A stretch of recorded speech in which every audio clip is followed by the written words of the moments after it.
Halo semuanya, kembali lagi di kelas akhir. Baik, kali ini aku Aska lagi di garapan apa namanya? Pakaian dan kepalsuan. Let's go. Kali ini kita bakal tanya-tanya lagi kayak episode sebelumnya. Kira-kira seperti apa sih garapan ini? Ya, langsung aja. Perkenalan dulu boleh dari yang pertama. Halo, nama aku Jilan.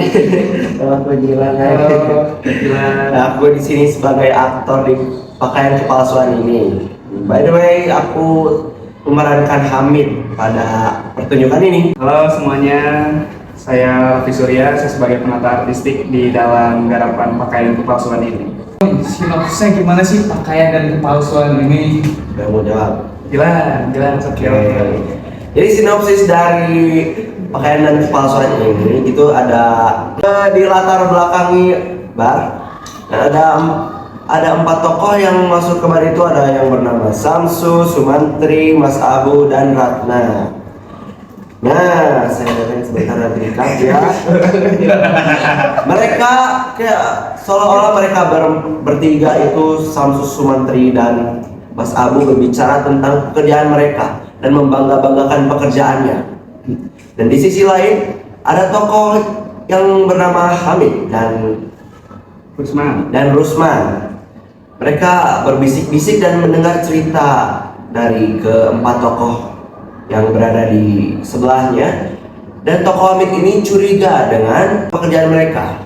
Hamid berpikir bahwa itu adalah suatu kebohongan. Dan di situ Hamid berusaha untuk membongkar kebohongan dari orang-orang tersebut. Menambahkan ceritanya itu tentang kemunafikan manusia yang dibalut oleh pakaiannya saja. Hanya saja mereka hanya berbohong demi eksistensi atau popularitas yang ada pada zaman tersebut. Boleh tahu nggak sih kira-kira ada nggak relevansinya cerita pakaian kepalsuan ini dengan zaman sekarang? Oh, pasti ada relevansi. Setiap zaman itu selalu ada. Baik lagi yang tadi saya sebutkan tentang kepalsuan yang dibalut oleh pakaian yang seperti itu. Jadi bisa dilihat dari zaman sekarang juga banyak kok ya orang-orang yang berpakaian bagus ataupun berpakaian jelek padahal aslinya dia itu seorang CEO langganan.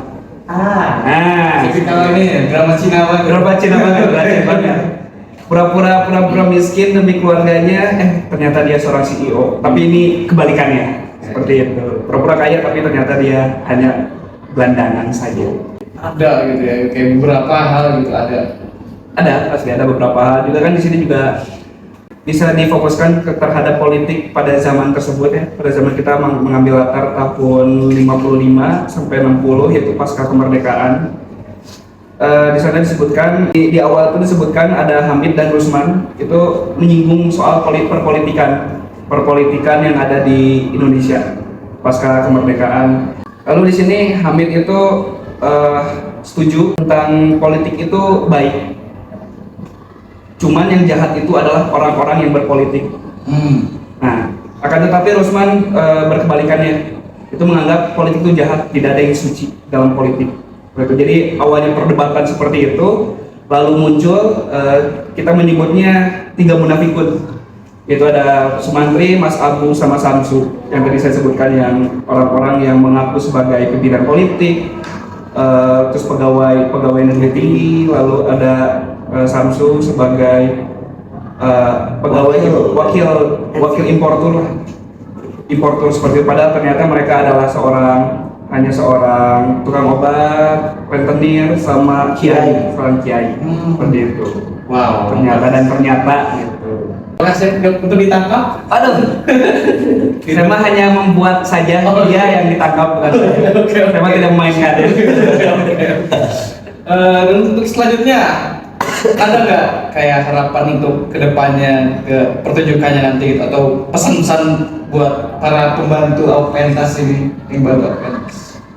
Pasti ada ya pesan-pesannya. Ya, mungkin harapan kami berdua untuk awak-awak pentas kami selalu bersemangat selalu, terus juga bisa juga dalam garapan ini selalu memberikan pembelajaran yang banyak, pembelajaran bagi kita, kan ada garapan tidak selalu sempurna ya, setiap proses tidak sempurna, selalu ada naik goncang ganjingnya gitu kan, paling seperti itu sih. Pokoknya untuk awak pentas di tim pakaian dan kepalsuan ini, semoga kita selalu memberikan sinergi yang baik. Amin. Setelah dan sebelum dan setelah pertunjukan ini pastinya untuk kedepannya juga, semoga di proses kita selalu dilancarkan. Amin. Dan semoga kita mendapatkan, ya pasti tentu pembelajaran yang tadi kata Raffi sebutkan, selalu ada pembelajaran pada setiap proses yang kita lakukan. Oke, kalau gitu boleh dong promosiin kayak kapan mainnya, di mana mainnya gitu. Boleh langsung aja, boleh. Hai guys, untuk warga-warga ISBI khususnya semuanya pokoknya ya, dibuka untuk umum pastinya. Tentu